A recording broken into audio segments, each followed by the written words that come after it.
झालावाड़ी में रात्रि क्लास चल रहा था 9 अप्रैल 1967 का। पहले पेज के मध्यांश में बात चल रही थी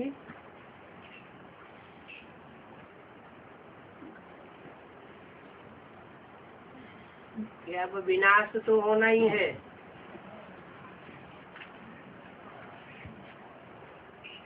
क्योंकि विनाश की सामग्री तैयार हो चुकी है।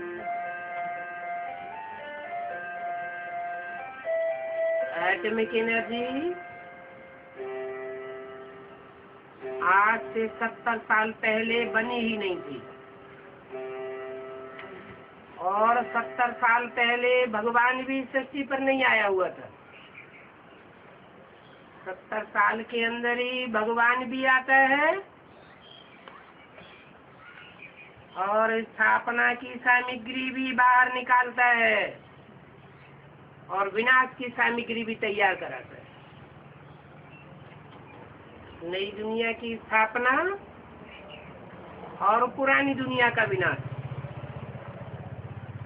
वो सृष्टि रूपी मकान का मालिक है ना, तो वो जानता है कि अब ये दुनिया बहुत पुरानी हो चुकी है। मकान जब बहुत पुराना हो जाता है तो कोई भी रिपेयर करने वाला उसको रिपेयर करने के बावजूद भी उस मकान को संभाल नहीं पाता। ये सृष्टि रूपी मकान भी ऐसा ही है। 2500 साल के बाद बड़े अच्छे अच्छे रिपेयर्स आए, इब्राहिम आए, बुद्ध आए, क्राइस्ट आए, गुरु नानक आए, विवेकानंद आए, अपने अपने तरीके से रिपेयर किया, लेकिन रिपेयर कितने दिन चलेगा? मकान तो पुराना होना ही है। अब इतना पुराना हो गया कि इस मकान में कोई भी नहीं कह सकता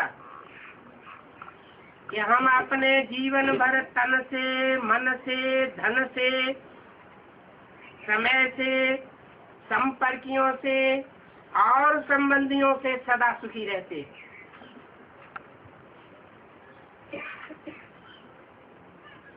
ऐसे समय पर इस सृष्टि रूपी मकान का मालिक भगवान इस सृष्टि पर आ जाता है।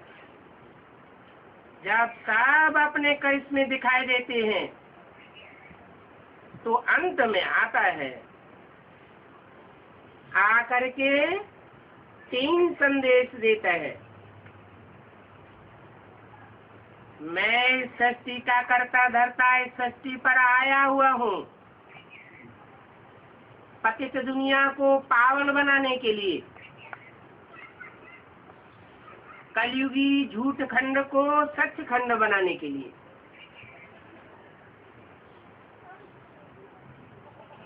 दो बातों का संदेश हुआ। एक तो भगवान आया हुआ है और दूसरा नई दुनिया बनाने के लिए आया हुआ है,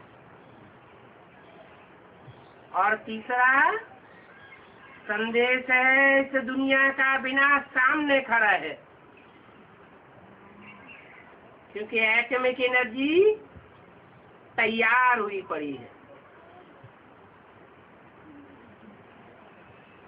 सन 45 में हिरोशिमा नागासाकी के ऊपर 20-20 मेगावाट की बम्बियां पड़ी थी। तो दोनों शहर तबाह हो गए, और अभी तो हजारों हजार मेगावाट के एटम बम, हाइड्रोजन बम, कीटाणु बम तैयार हुए पड़े।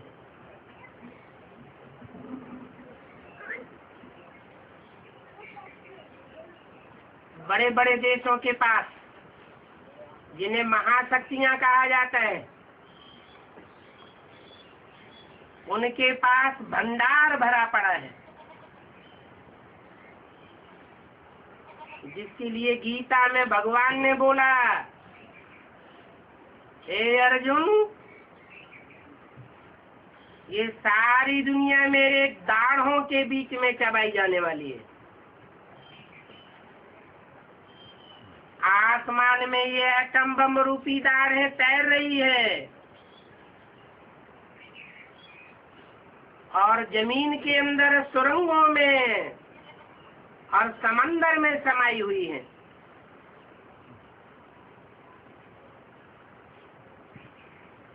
इतने देश हैं,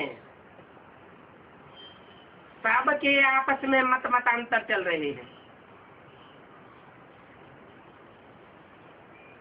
देश अलग अलग है, धर्म अलग अलग है, भाषाएं अलग अलग है, मतांतर अलग अलग है। सब आपस में झगड़ रहे हैं। छोटी छोटी लड़ाइयां भी होती रहती हैं, जैसे इराक की लड़ाई हुई, अफगानिस्तान की लड़ाई हुई। तो ऐसी ऐसी स्टेज भी आ पहुंची कि अब आए में कि युद्ध शुरू हुआ कि हुआ। लेकिन ये सब तो रिहर्सल हो रहा है। भगवान जिस कार्य के लिए आया हुआ है वो नई दुनिया की स्थापना जब तक नहीं होती है, नई दुनिया का नया संगठन जब तक तैयार नहीं होता है, तब तक विनाश रुका हुआ है। तो अब भगवान कहते हैं कि विनाश सामने खड़ा है, चिंगारी लगी हुई है, फिर सारी दुनिया में ये चिंगारी फैल जाएगी।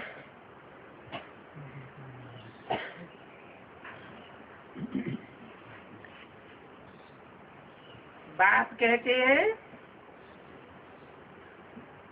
अब बुद्धि योग से चलो अपने घर। बुद्धि कहो मन कहो, इसी को आत्मा कहा जाता है। ये मन बुद्धि रूपी आत्मा को इस दुनिया से हटा दो,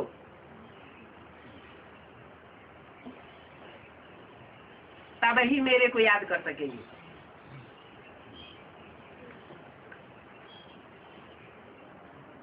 जैसे गीता में अर्जुन ने भगवान से पूछा, हे भगवान ये मन बड़ा चंचल है, ये कंट्रोल में नहीं आता, इधर उधर भाग खड़ा होता है, इसका उपाय बताइए। तो भगवान ने कहा,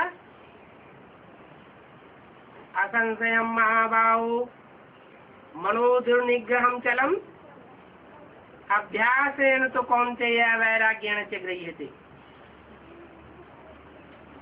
दो बातें हैं जिनसे मन को कंट्रोल किया जा सकता है। एक तो अभ्यास करें, बार बार मन इधर उधर भागे, बार बार ईश्वर की स्मृति में लगाए, ये प्रैक्टिस पक्की करें। और दूसरा, ये प्रैक्टिस भी तब पक्की होगी जब इस दुनिया से वैराग आवेगा। जैसे मकान होता है, मकान को बनाने वाला बाप होता है, बाप के बच्चे होते हैं। बाप नया मकान बनाता है तो पुराना मकान तोड़ना पड़ता है। बच्चों की बुद्धि नए मकान में लग जाती है। पुराना मकान क्योंकि टूटने वाला है, पुराना हो गया है, इसलिए उसमें से बुद्धियों बच्चों का हट जाता है। तो ऐसे ही जो भगवान के समझदार बच्चे हैं, उनको इस सत्य रूपी मकान से जो कि पुराना हो चुका है, उसमें से अपना बुद्धियोग हटा लेना चाहिए।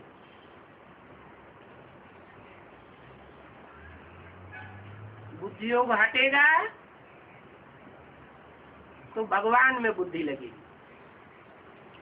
नहीं हटेगा तो देह और देह के संबंधियों में, देह के पदार्थों में, बड़े बड़े मल्टी मिलियनर्स के बनाई हुई मिलों में, मल्टी स्टोरीज बिल्डिंगों में बुद्धि धरी रहेगी। ये सब माया का पंप है। जब दुनिया जानी होती है तो अंतिम 100 वर्ष के अंदर ये माया का पंप खड़ा हो जाता है। ऊंची ऊंची बिल्डिंगें बनती जाती हैं, सुहावने शहर बनते जाते हैं। लोग समझते हैं ये तो अब सुख की दुनिया आ गई है। लेकिन अगर देखा जाए तो वो सुख की दुनिया थोड़ों के लिए तैयार होती है। ज्यादा परसेंटेज का पब्लिक तो गरीब ही है। और जो भगवान के पुराने से पुराने भारतवासी बच्चे हैं उनकी हालत तो बहुत ही खराब हो जाती है।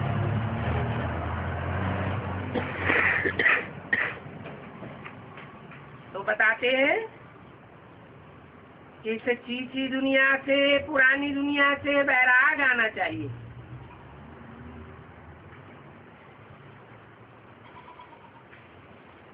क्योंकि अब तुम भारतवासियों की राजाई स्थापन होने वाली है।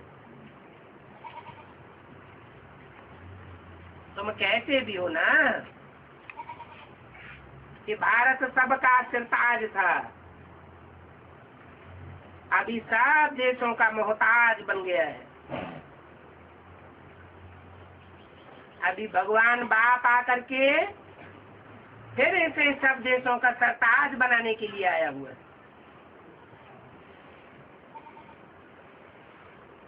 और धर्म पिताएं भी आते हैं।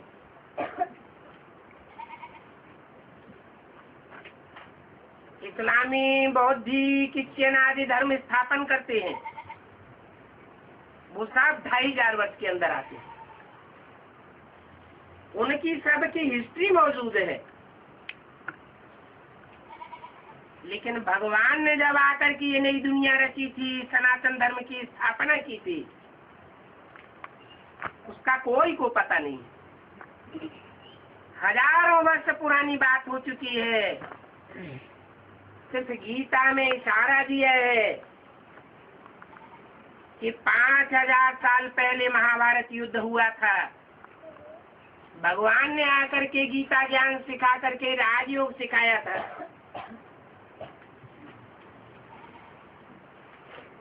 लेकिन उसमें भी मनुष्य गुरुओं ने घोटाला कर दिया। वो महाभारत युद्ध द्वापर के अंत में दिखाई दिया कि द्वापर के अंत में कृष्ण भगवान आए और उन्होंने महाभारत युद्ध कराया। और युद्ध कराने के बाद 18 अक्षौणी सेना, जो आज की दुनिया की आबादी के बराबर है, सब खलास हो गई। 5 पांडव बचे। तो भगवान के आने का फायदा क्या हुआ? कलयुग के अंत में महाभारत युद्ध कराया, वो द्वापर के अंत में महाभारत युद्ध कराया और कलयुगी पापी दुनिया की स्थापना कर दी। तो क्या भगवान पापी दुनिया की स्थापना करने के लिए आता है? किसी को कुछ पता नहीं है। शास्त्र लिखने वालों को भी पता नहीं है कि भगवान कब आता है। गीता में लिख दिया संभवामि युगे युगे, मैं हर युग में आता हूँ। अरे तो कोई बाप होता, मकान बनाता है तो नए मकान को गिरा देता है क्या? सतो प्रधान मकान को तो नहीं गिराता। सतो सामान्य स्टेज में भी मकान होता है तो भी नहीं गिराता। जब टूटने फूटने लगता है, रजो प्रधान हो जाता है, अति ही टूट फूट हो जाती है, बैठना मुश्किल हो जाता, सोना मुश्किल हो जाता, तो तमो प्रधान मकान को गिराता है। दुनिया की हर चीज 4 अवस्थाओं से गुजरती है, चाहे मनुष्य हो, चाहे जानवर हो, दुकान हो, मकान हो, कोई भी दुनिया की चीज हो, चैतन्य हो या जड़ हो, इन 4 अवस्थाओं से गुजरती है।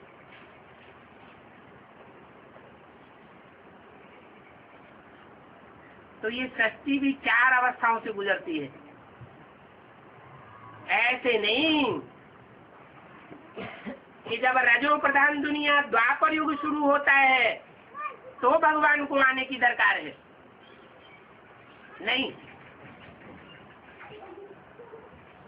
या सतयुग में आने की दरकार है, वो तो है ही सतो प्रधान युग, या त्रेता में आने की दरकार है, वहां तो है ही राम राज्य।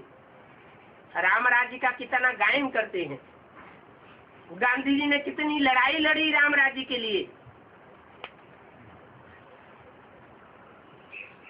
वास्तव में कलयुग में होता है रावण राज्य, 10 सिरों का राज्य, 10 बुद्धियां लगती हैं इस संसार के धर्मों को चलाने के लिए। अनेक धर्म हो जाते हैं, अनेक मत मतांतर हो जाते हैं, अनेक राजाइयां हो जाती हैं, अनेक राजाएं हो जाते हैं, और अंत में वो राजाएं भी आपस में लड़ झगड़ करके प्रजा के ऊपर प्रजा का राज्य स्थापन कर देते हैं।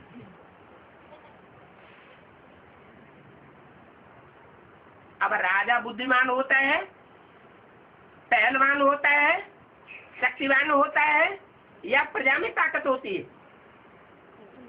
ताकत ज्यादा किसमें होती है? राजा में ज्यादा ताकत होती है। कोई भी धर्म पिता इस सृष्टि पर आकर के राजा ही नहीं स्थापन करता, वो सिर्फ आकर के अपने धर्म की धारणा स्थापन करते हैं, धर्म स्थापन करते हैं। कोई राजयोग नहीं सिखाते, जानते ही नहीं, सिखाएंगे कैसे? भगवान ही आकर के इस भारत में भारतवासियों को राजयोग सिखाता है। उनके ऐसी पार्शियलिटी क्यों करता है कि भारतवासियों को सिखाता है, दूसरे देश वालों को नहीं सिखाता? पार्शियलिटी नहीं करता है, वो बताता है कि भारत में ब्रह्मचर्य को जितना महत्व दिया जाता है, भारत में कन्या माताओं की जितनी सुरक्षा की जाती है पवित्र रहने के लिए, उतना किसी दूसरे देश में सुरक्षा नहीं की जाती है।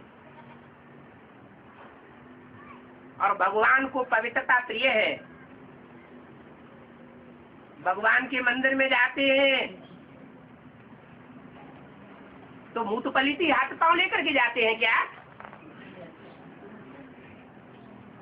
शुद्ध पवित्र होकर के जाते हैं ना।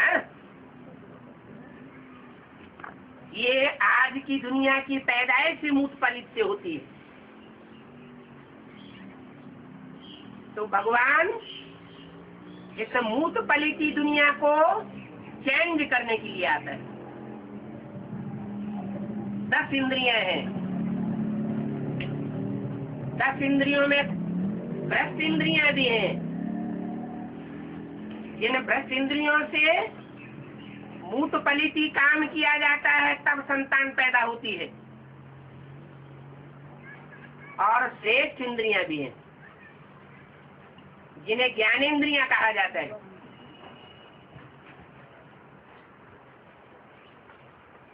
ज्यादा आकर्षण कौन सी इंद्रियों में होगा? ज्ञानेंद्रियों में ज्यादा आकर्षण ज्यादा शक्ति होती है या कर्मेंद्रियों में ज्यादा आकर्षण ज्यादा शक्ति होती है? जिसमें जाति शक्ति होगी वो जास्ती लंबे समय तक सुख भोग सकेगा, और जिसमें कम शक्ति होगी वो क्षणभंगुर सुख भोग सकेगा और भोगने में आएगा।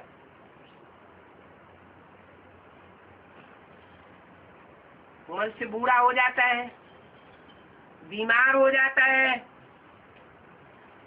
इंद्रियां सब शिथिल हो जाती हैं, तो वो दुनिया का क्षणभंगुर सुख भी नहीं भोग सकता। भगवान तो ऐसी दुनिया आकर के बनाता है जहाँ ज्ञानेंद्रियों से, शेष इंद्रियों से सदा काल का सुख भोगा जा सकता है। वहाँ थकान की बात ही नहीं रहती। यहाँ तो इस दुनिया में घड़ी घड़ी थकान आती है।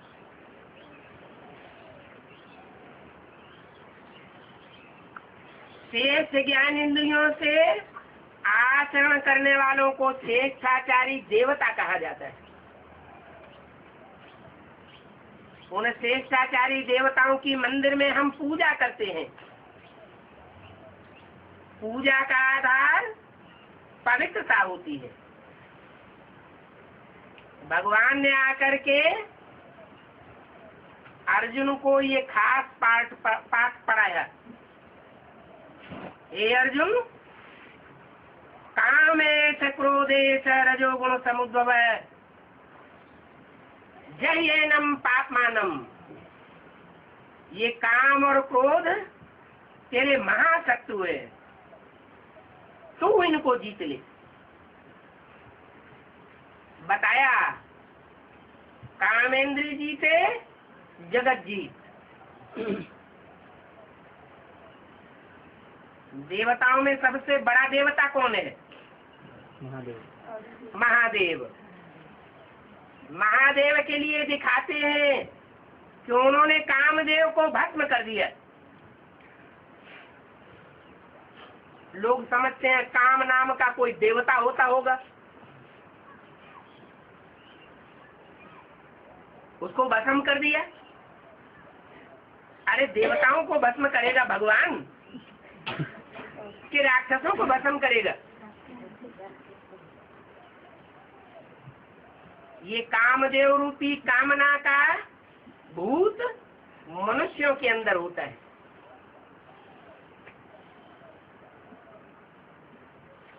तपस्वी शंकर ने शिव की तपस्या करके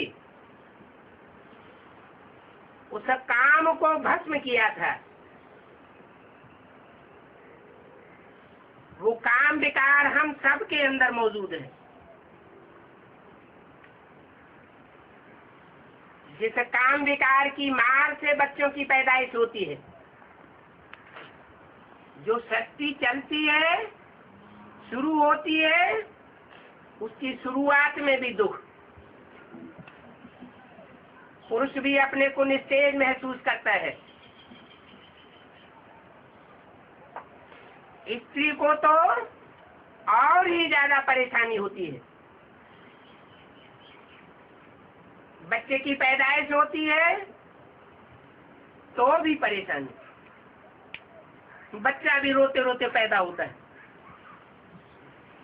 माँ को भी दुख होता है, अपार दुख।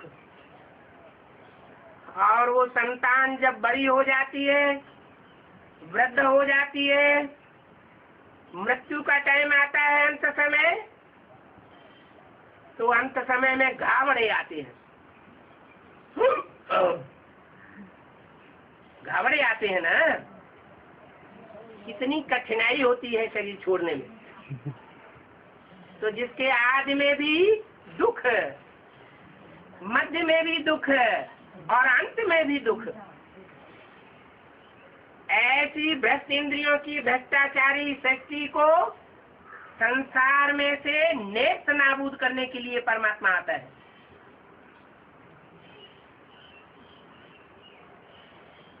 और देवताओं की श्रेष्ठाचारी शक्ति की स्थापना करता है। ऐसी श्रेष्ठाचारी सृष्टि की जो स्थापना करता है उसकी राजधानी तैयार करता है। दूसरे धर्म पिताओं ने न राजाई स्थापन की और न कोई राजधानी स्थापन की। भगवान आकर के देवताओं की राजधानी स्थापन करके जाता है, विश्व की बादशाही स्थापन करके जाता है। और धर्म पिताओं के जो फॉलोअर्स हुए हैं उन्होंने इच्छा तो की कि हम सारे विश्व के ऊपर राजाई करेंगे। हिटलर, नेपोलियन, मुसोलिनी एक से बड़े बड़े आकांक्षी हुए, महत्वाकांक्षा लेकर के आए कि हम सारी दुनिया को विजय कर लेंगे, लेकिन कोई कर नहीं सके। ये तो सिर्फ भगवान का सिखाया हुआ राजयोग है, जिस राजयोग से शंकर विश्वनाथ कहलाते हैं। हर हर महादेव शंभो, काशी विश्वनाथ गंगे। सारे विश्व के ऊपर उन्होंने योग बल से विजय प्राप्त की थी। अभी फिर भगवान आया हुआ है। भगवान निराकार को कहा जाता है। वो देह से जन्म नहीं लेता, गर्भ से जन्म नहीं लेता। उसको गर्भ मरण, जन्म मरण के चक्र से न्यारा कहा जाता है। हम मनुष्य आत्माएं जन्म मरण के चक्र में आती हैं, सुख और दुख भोगती हैं। वो न सुख भोगता है और न दुख भोगता है। वो तो सदाकाल बिंदु रूप आत्मा है। बिंदु कहो, स्टार कहो, उसे स्टार का बड़ा रूप भारतवर्ष में खास शिवलिंग के रूप में पूजा जाता है। उसे ज्योतिर्लिंगम भी कहते हैं।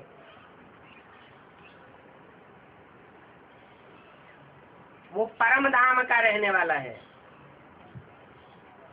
इससे मृत्यु लोक की सृष्टि का रहने वाला नहीं है। सूरज, चांद, सितारों की दुनिया से पार रहने वाला है। जैसे गीता में भी लिखा हुआ है, न तद भासयते सूर्यो न शशांको न पावक यद गत्वा न निवर्तन्ते तद धाम परमम मम। मैं जब इस सृष्टि पर आता हूँ और इस सारी सृष्टि में विनाश बरपा होता है, तो सब आत्माएं अपना अपना शरीर छोड़ करके मेरे परम धाम में पहुंचती हैं, जहाँ से वापस इस मृत्यु लोक में नहीं आती। अभी फिर भगवान इस सृष्टि पर आया हुआ है। बड़े प्यार से समझाता है बच्चों को। माँ के रूप में लोरी दे करके समझाता है, बच्चे अब मैं आया हुआ हूँ, धीरज धरो, थोड़े टाइम का दुख और है, ये तुम्हारा अंतिम जन्म है। सारी दुनिया का ये अंतिम जन्म है। इसके बाद इस मृत्यु लोक में, इस कलयुगी दुनिया में किसी का जन्म नहीं होगा। नई दुनिया सतयुग आने वाला है, कलयुग जाने वाला है। अच्छी तरह से समझाता है। मैं आया हूं तुम्हारी राजधानी स्थापन करने के लिए। जो राजयोग सीखेंगे, राजाई प्राप्त करेंगे, उनकी सेफ्टी होगी। और जो राजयोग नहीं सीखेंगे, परमात्मा के दिए हुए ज्ञान की वैल्यू नहीं देंगे, सेफ्टी तो उनकी भी होगी। लेकिन उनकी होगी सेफ्टी जो सिर्फ संदेश ले लेते हैं, पुरुषार्थ नहीं करते, पूरी पढ़ाई नहीं पढ़ते। हाँ, जब आवाज निकलती है संसार में कि भगवान आया हुआ है तो चल पड़ते, माना मजबूरी के आधार पर चलते। राजाओं जैसा पुरुषार्थ करने की शक्ति नहीं है, तो ऐसी छोटी सी दुनिया में स्थापन करता हूँ जहाँ विनाश के टाइम पर 9 लाख सितारे आसमान में चमकेंगे। आसमान में चमकेंगे, वो जड़ सितारों की बात नहीं है, ऊंची स्टेज में चमकेंगे। उनकी जैसी ऊंची स्टेज होगी, वैसी दुनिया में किसी की भी ऊंची स्टेज नहीं होगी। दुनिया विनाश के टाइम पर त्राहि त्राहि करेगी, दुखों के पहाड़ गिरेंगे और वो अलमस्त होकर के घूमते रहेंगे। उन्हें कोई भी प्रकार का दुख भासने वाला नहीं है। कुरान में भी लिखा हुआ है, जब कयामत होगी तो खुदा के बंदे बड़े मौज में रहेंगे, उनको कोई तकलीफ नहीं होगी। मुसलमान लोग भी जन्नत को मानते हैं, क्रिश्चियन लोग भी पैराडाइज को मानते हैं, हिंदू भी बैकुंठ को मानते हैं। तो जरूर हर धर्म से चुनी हुई श्रेष्ठ श्रेष्ठ आत्माएं भगवान की सिखाई हुई नॉलेज, जो राजयोग की नॉलेज है, वो लेती हैं, ग्रहण करती हैं, पूरी पढ़ाई पढ़ती हैं और भगवान से राजाई ले लेती। भगवान आकर के राजयोग का स्कूल खोलता है, राजयोग की यूनिवर्सिटी खोलता है।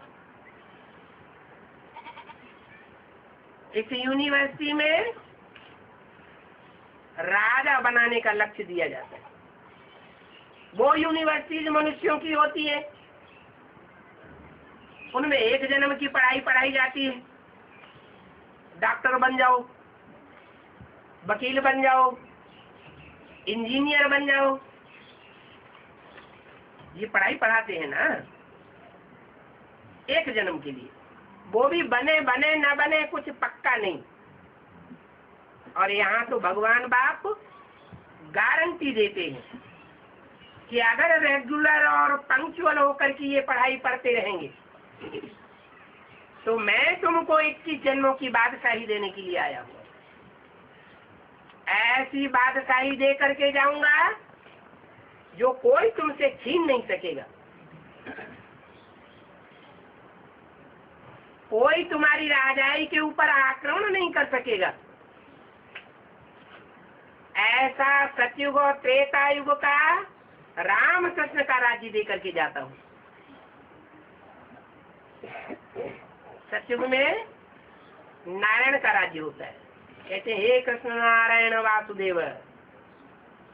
त्रेता में राम राज्य होता है। ये नारायण को नारायण किसने बनाया? गीता के ज्ञान ने बनाया। गीता का ज्ञान भगवान शिव आकर के देते हैं। जो ज्ञान देते हैं उससे कृष्ण नारायण बनता है।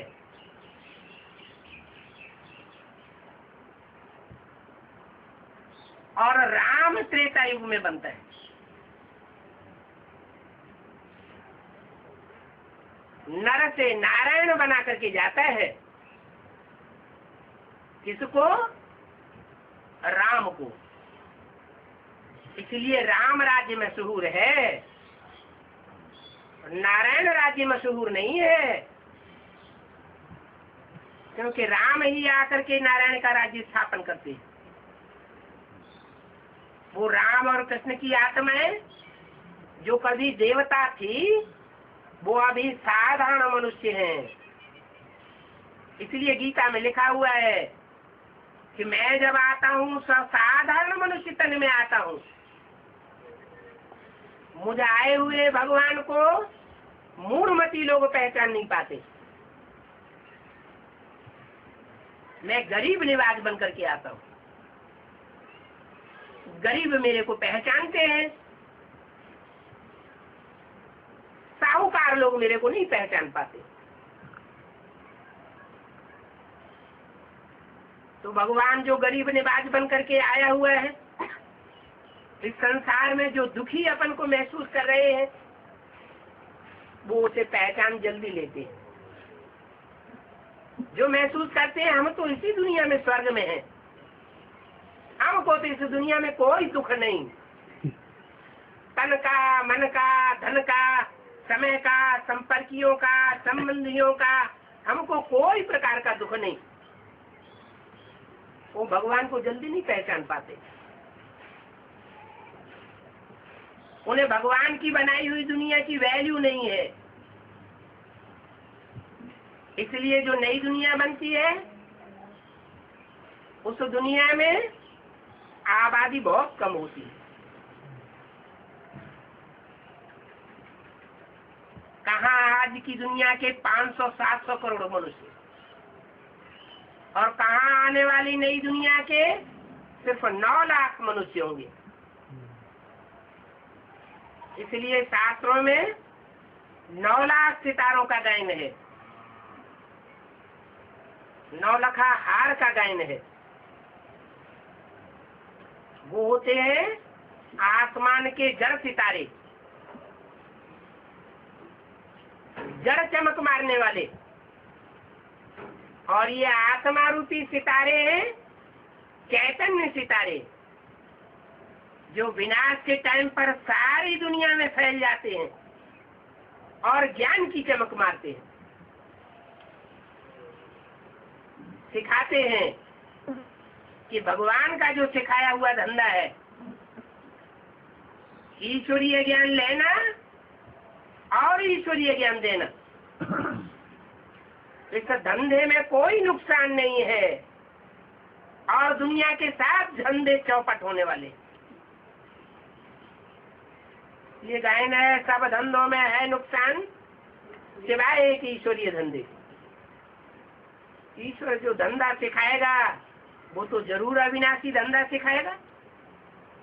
ईश्वर जो पढ़ाई पढ़ाएगा वो तो जरूर अविनाशी पढ़ाई पढ़ाएगा। वो पढ़ाई है राजयोग की। ये राजयोग राजा बनाने वाला है। योग बल से राजाई प्राप्त की जा सकती है। हिटलर, मुसोलिनी, नेपोलियन, इन्होंने हिंसा के आधार पर राजाई स्थापन करनी चाहिए सारी दुनिया में। लेकिन ये ला नहीं है कि कोई हिंसक बन करके सारी दुनिया का दिल जीत सके। ये सिर्फ राजयोग है। ये सहज ज्ञान और सहज राजयोग है, जिसके आधार पर सारी दुनिया के दिल को जीता जा सकता है। तब कहा जाता है विश्वनाथ शंकर कहलाते।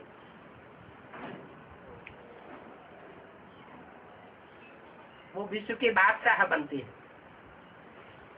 उनका दूसरा नाम है नारायण, जिनकी कथा घर घर में आज भी गाई जाती है भारतवर्ष में। सारी दुनिया जब कलयुग के अंत में झूठी बन जाती है तो सुप्रीम सोल सेवर उस शंकर में प्रवेश करके ऐसा पुरुषार्थ कराता है, ऐसी तपस्या कराता है जिससे वो नारायण बन जाता है। जो गीता में ज्ञान दिया हुआ है, नर से नारायण और नारी से लक्ष्मी कैसे बनती है, वह ज्ञान गीता में दिया हुआ है। हे अर्जुन, तू ऐसी करनी कर जिससे तू नर से नारायण बन, और हे द्रौपदी, तू ऐसी करनी कर जिससे तू नारी से लक्ष्मी बन। आदि को ज्ञान देने के लिए भगवान आया हुआ है, बताता है जन्म से ही मनुष्य को एक बड़ी से बड़ी दात मिलती है, जन्म से ही मिलती है। वो कौन सी दात है? ईश्वरीय दात मिलती है जन्म लेते ही। पता है वो कौन सी दात है? ईश्वर का दिया हुआ दान। नहीं मालूम? बुद्धि। हर मनुष्य आत्मा को पूर्व जन्म के हिसाब से कहो या ईश्वरीय दात कहो, हर मनुष्य आत्मा को जन्म से ही बुद्धि प्राप्त होती है। उस बुद्धि का जो ईश्वरीय दात है,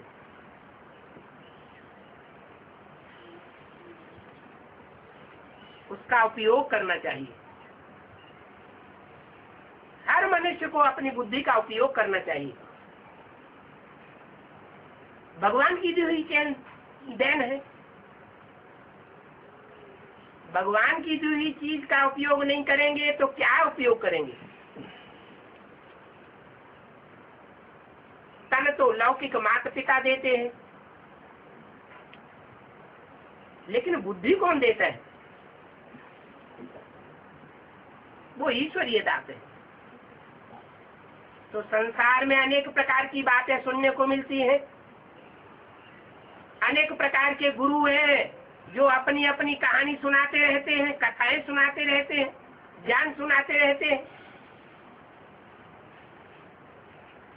इन गुरुओं की 2500 साल की हिस्ट्री है, मनुष्य गुरुओं की। शास्त्रों की कथा कहानियां सुनाते सुनाते, मानवीय ज्ञान देते देते सारी दुनिया चौपट हो गई। मनुष्य की मेंटलिटी ही नीचे गिर गई। अब भगवान कहते हैं सिर्फ मेरे से सुनो। गुरुओं से तुम सुनते आए हो, उससे तुम पतित बन गए। अब मैं सब पतितों को पावन बनाने के लिए आया हुआ। पहले तो बुद्धि पतित बनती है। मन बुद्धि को ही आत्मा कहा जाता है।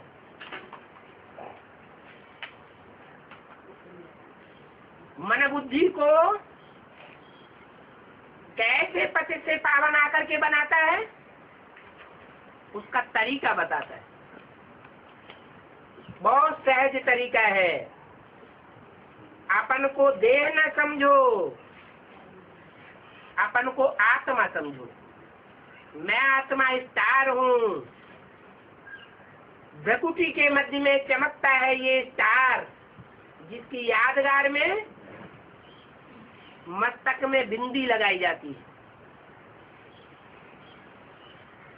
साधु संत महात्मा तिलक लगाते हैं, टीका लगाते हैं। माना टीका लगाने की बात नहीं है दिखाने के लिए, या बिंदी लगाने की बात नहीं है सुंदर दिखने के लिए। ये बात है आत्मिक स्थिति में ठहरने की। अपन को आत्मा समझो और दूसरों को भी देखो तो आत्मिक रूप में देखो। ये भी आत्मा, मैं भी आत्मा। तो सारे जो भेद हैं दुनिया के, मतभेद ऊंच नीच के, वो सब खत्म हो जाएंगे। हिंदू हो, मुसलमान हो, ब्राह्मण हो, भंगी हो, राजा हो, रंक हो, बीमार हो, पहलवान हो, क्या देखो? मैं आत्मा स्टार और ये आत्मा भी स्टार। पता नहीं ये पिछले जन्म में कौन थी, बड़े से बड़ा राजा भी हो सकती है। पता नहीं मैं पूर्व जन्म में कौन था। अभी तो अहंकार आ जाता, मैं डॉक्टर हूँ, मैं इंजीनियर हूँ, लेकिन पूर्व जन्म में क्या था कुछ पता नहीं। तो पहली मुख्य बात बताते हैं अपन को, आत्मा समझो प्रकृति के मध्य में चमकता हुआ स्टार हूँ। अपन को आत्मा समझ के मुझे परमात्मा बाप को याद करो। क्या करो? है तुम आत्मा भी बिंदु और मैं बिंदु, बिंदु आत्माओं का बाप परम पिता परमात्मा भी बिंदु। चींटी का बाप कैसा होगा? मोटा ताजा होगा, लंबा चौड़ा होगा। चींटी का बाप चींटी होगा, हाथी का बाप हाथी जैसा होगा। तो बिंदी बिंदी आत्माओं का बाप कैसा होगा? बिंदी बिंदी आत्माओं का बाप भी बिंदी होगा। उस बिंदु का बड़ा आकार है शिवलिंग, जो मंदिरों में दिखाया जाता है पूजा करने के लिए। शिवलिंग क्यों दिखाया जाता है? शिव का अर्थ क्या है? शिव माना कल्याणकारी। वो इस सृष्टि पर जब आता है तो गर्भ से तो जन्म ले नहीं सकता, क्योंकि उसका कोई कर्म बंधन ही नहीं है। वो तो ज्ञान का सागर है।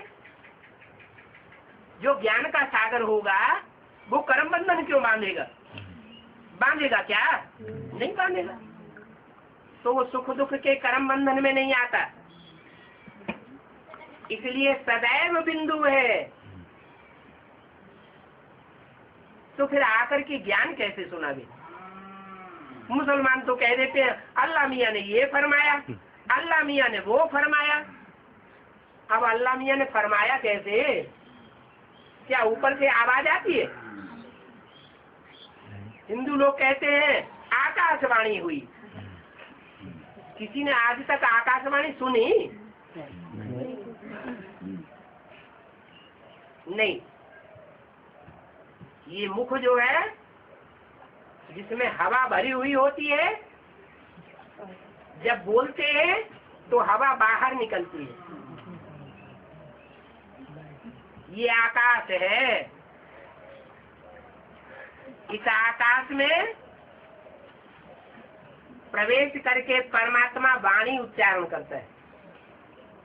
जैसे गीता में लिखा है प्रवेश तुम, मैं प्रवेश करने योग्य हूँ।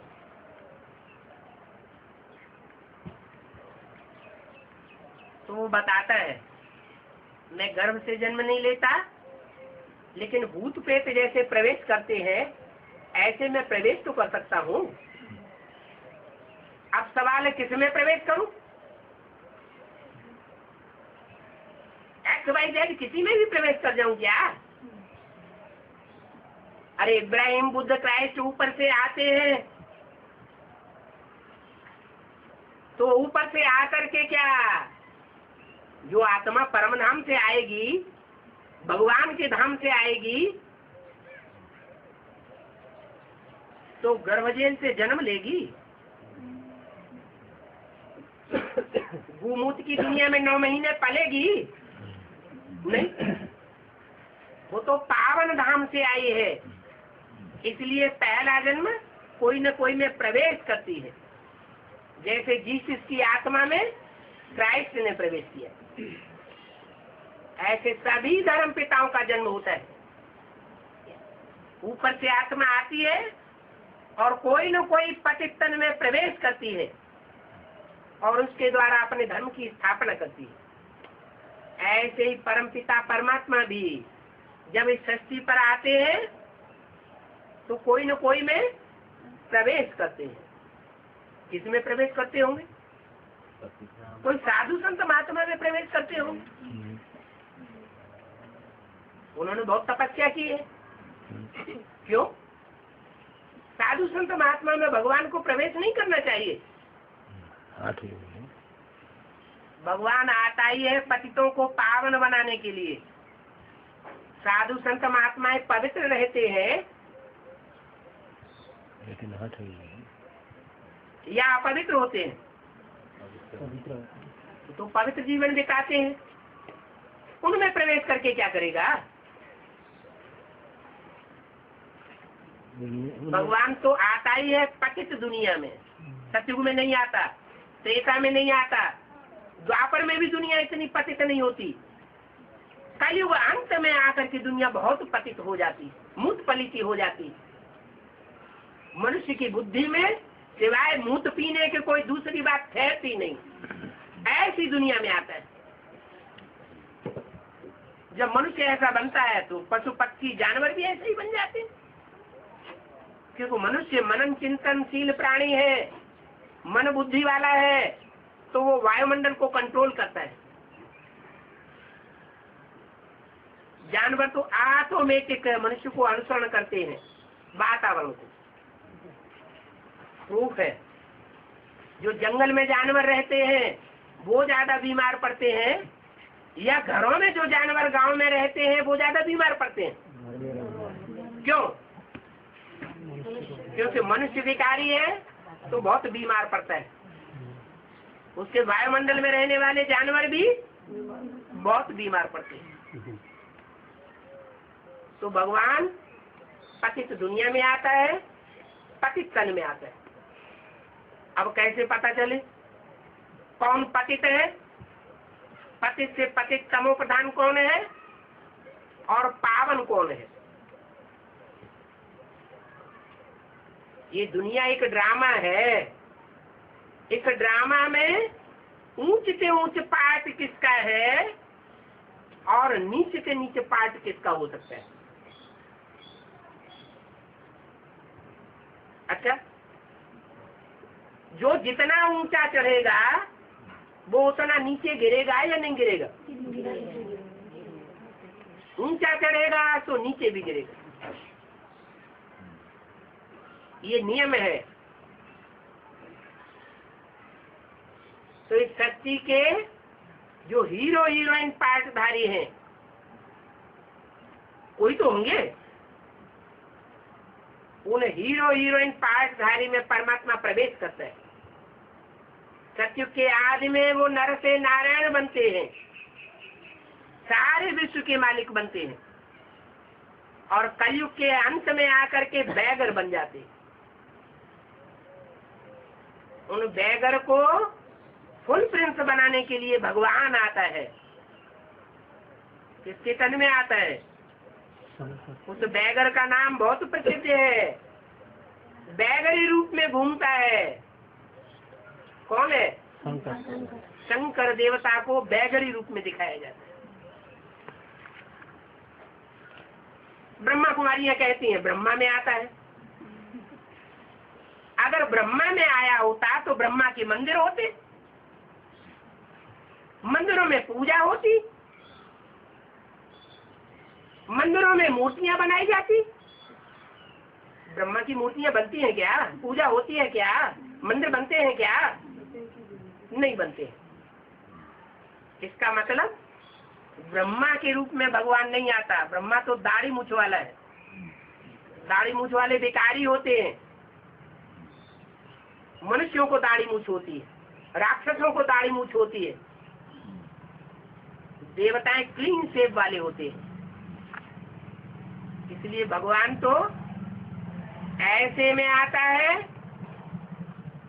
जो पहले पतित होता है और बाद में राजयोग की पढ़ाई पढ़ के पावन बन जाता है। पतित से पतित में आता है और पावन से पावन बना करके जाता है। भगवान जिसमें प्रवेश करेगा, जिसमें संग का रंग लगाएगा, वो ज्यादा ऊंचा चढ़ेगा कि कोई दूसरा ऊंचा चढ़ेगा। जिसमें भगवान सदैव मुकर्रर रूप से प्रवेश होकर के वाणी चलाएगा, चरित्र करेगा, वो ऊंचा जाएगा, या कोई पहले दूसरा ऊंचा चला जाएगा।